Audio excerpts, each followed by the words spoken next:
যুব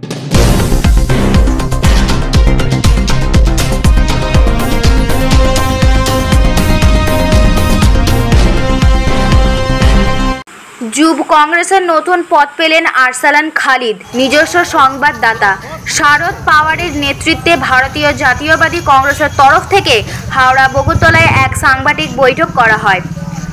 সাংবাদিক বৈঠক করেন পশ্চিমবঙ্গের কার্যনির্বাহী সভাপতি আইনজীবী আরসালান খালিদ।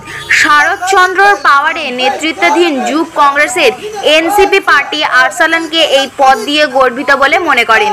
জাতীয় সভাপতি জনাব ফাহাদ আহমেদ এই পদের ঘোষণা করেন।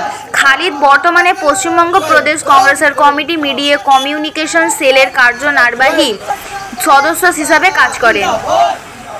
রাজ্য যুবকদের সাথে তার সম্পৃক্ততা আরও জোরদার করা এবং অন্তর্ভুক্তিমূলক উন্নয়নের দিকে কাজ করার লক্ষ্যে আরসালানকে এই পদে নিযুক্ত করা হলো বলে জানা যায়। আরসালান বলে, এই পদের সঠিক মর্যাদা দিয়ে আমি পার্টিকে এগিয়ে নিয়ে যাব। শেখ হাবিবের রিপোর্ট, H+ সিটি নিউজ। আরও নতুন খবরের জন্য H+ সিটি নিউজ চ্যানেলটি লাইক, ফলো, সাবস্ক্রাইব করে রাখুন। পাশে থাকা নোটিফিকেশন বেলটি অন করুন।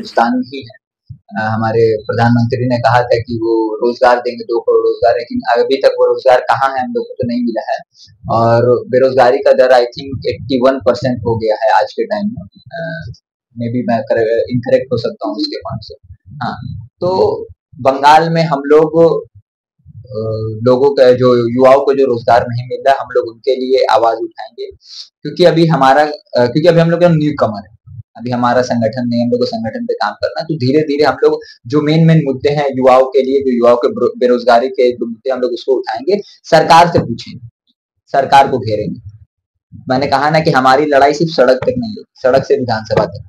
आप लोग आने वाले टाइम में आप देख पाओगे कि एनसीपी पार्टी कितनी मजबूती से उभरेगी। और सिर्फ मैं नहीं, मैं बंगाल के आप लोगों के जरिए बंगाल के तमाम जो पब्लिक है उनसे गुजारिश कर, आपकी आवाज हम उठाएंगे। हम ना टीएमसी की तरह, हम ना बीजेपी की तरह, हम आपकी आवाज उठाएंगे। हम आपको आज इस प्रेस कॉन्फ्रेंस से हम आपको आश्वासन दे दें। आज के हावड़ा आज का कार्यक्रम तो मैं 29 तारीख को मैं अपॉइंट हुआ as a state working president of NCP S Sharad Pawar youth wing का। तो मैं दिल्ली में था, आज मैं दिल्ली से आया तो लोगों ने मेरा स्वागत किया, यही कार्यक्रम था। और मुझे ये दिखलाना था कि एनसीपी भी एक पार्टी अब बंगाल में उभरेगी, और एक जो विकल्प जो लोग खोज रहे हैं, ना भी विकल्प लोग टीएमसी को अब देख रहे हैं, ना बीजेपी को देख रहे हैं, तो जो लोग विकल्प ढूंढ रहे हैं तो हम विकल्प बन के उठे, ये उद्देश्य था मेरा। क्या लगता है कि एनसीपी के इस दौड़ में आगे? दौड़ में तो सब रहते हैं, दौड़ में वो लोग भी, हम लोग भी मेहनत करेंगे। स्टार्टिंग में आप अगर देखोगे कि टीएमसी भी जब आई थी तो उसका भी कोई अस्तित्व नहीं था, लेकिन उन्होंने मेहनत किया, हम भी मेहनत करेंगे। और हम लोग ऑर्गेनाइजेशनल लेवल पे काम करेंगे, लोगों से जुड़ेंगे, लोगों के मुद्दे को उठाएंगे। बंगाल में जो लोगों के मुद्दों को दबाया जा रहा है, आप देख लो, वो आरजीकर वाला कांड हो, या वो आप एसएससी स्कैम है, टीचर्स के ऊपर जो बर्बरता की जा रही है, तो ये सब चीजें बंगाल में आम हो गई आजकल। एक तो गुंडागर्दी आम हो गई है, आप कहीं भी सुनिएगा कि कहीं किसी का मर्डर हो रहा है, तो ये लॉ एंड ऑर्डर तो खत्म हो चुका है पूरे बंगाल में। तो ये सब चीज देखने के बाद ना पब्लिक अब एक विकल्प खोज रही है। तो ना बीजेपी को विकल्प वो लोग देखते हैं, टीएमसी भी अब नहीं देख रहे हैं। तो हम लोग जो एनसीपी, हम लोग नया संगठन लेके उतरे हैं, हम उम्मीद करते हैं कि हम जनता के बीच में जाएंगे, संगठन पे काम करेंगे, और हम लोग अच्छा रिजल्ट हम लोग को मिलेगा आने वाले टाइम में। क्या एनसीपी का की गोल्स मोस्टली होगा कि जो आवाज जो दबाई जा रही है, जो बंगाल की आवाम की, जो बंगाल की पब्लिक की आवाज दबाई जा रही है इन टर्म्स ऑफ एनीथिंग, मतलब आप हर मुद्दे को ले लो, तो जो आवाज दबाई जा रही है, आप जैसे टीचर्स के मुद्दे पे लोग, पहले टीचर्स को लाठीचार्ज किया गया, फिर उनके ऊपर केस भी कर दिया।